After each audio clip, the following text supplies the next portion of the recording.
The Gates Foundation announcing it's teaming up with OpenAI to use its models in Africa to expand access to health care. Earlier, I spoke with Microsoft co-founder Bill Gates and started out by asking him how this partnership came about.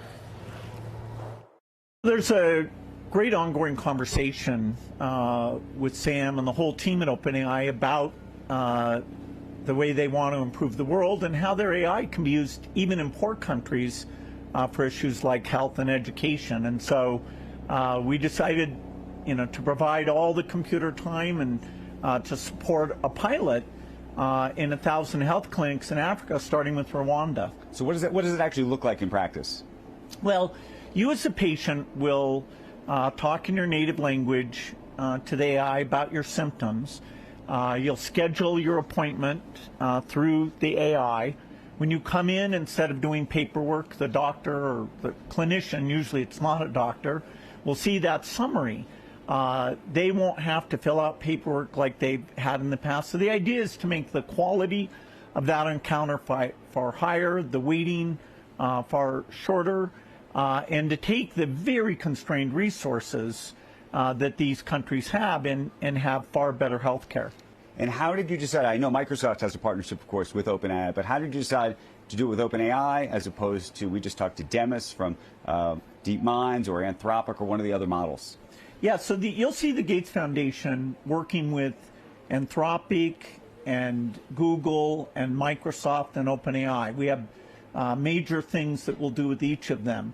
OpenAI jumped up and was super generous on this. Of course, they have a foundation that owns a significant amount of their company. Right. The value in that foundation actually rivals the world's biggest foundation, the Gates Foundation. And so they'll often, in terms of their capacity to donate, be a great partner. By the way, what do you think of that? The fact that OpenAI will ultimately, given the ownership structure, be perhaps the largest foundation in the world? It'll depend on how much the value goes up over time. But I think that's incredible. I wish, 25% of lots of great companies was going to go to the poorest in the world. Essentially, my ownership of Microsoft indirectly has done exactly that. Right. But you've been one person, and in some cases two people or more. You have a board, obviously. This is going to be, what they are going to do is going to be very different in terms of how it's governed, I imagine.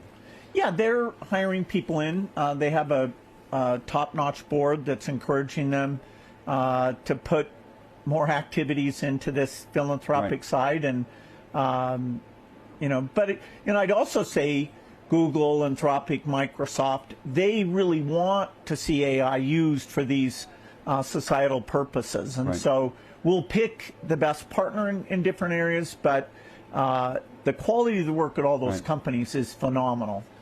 We've been talking about OpenAI and the foundation. Elon Musk is suing OpenAI over the sort of structure of the company and whether it can even go public and whether it can have this effective foundation longer term. And it has a huge impact long term on Microsoft too, depending on how it all works out. What do you think is going to happen? I doubt that will be successful. That's, a little bit sour grapes on his part.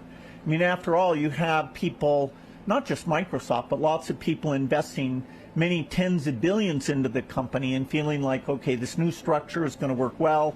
They've renewed their board. I'm very impressed. They've gotten through a lot of challenges, and they've got to raise the money, and so their new approach has provided the confidence that they'll succeed. But this is I think it's going to trial.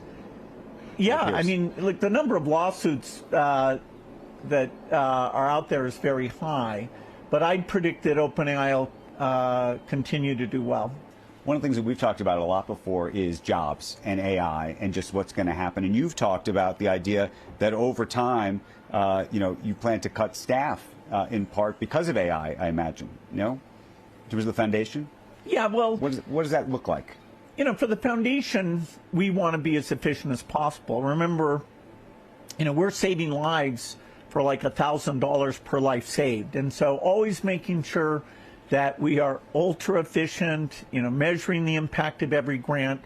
And so we're not going to make a substantial reduction, but we are going to go down a little bit in order to keep our operating expense around the 12% level.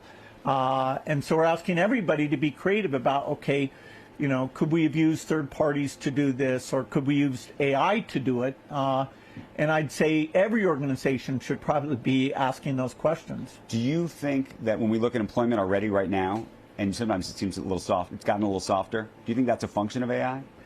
Maybe not to date, but, you know, 2 years from now, 4 years from now, particularly in the white-collar area, yes. You know, the world will be more efficient.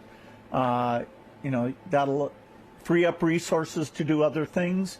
As robots come along, then you'll see the same thing over in the blue-collar space. As autonomous driving comes along, you'll see that in that particular vertical. And so productivity will go up, and we get to decide, do we do new things? Do we reduce work week? Do we let people retire earlier? Eventually, society is better off. Here we are in Davos. The president's going to be speaking later this afternoon. There's a lot of hand-wringing going on among a lot of the political leaders about things, you know, what's happening with Greenland and other pieces of the puzzle.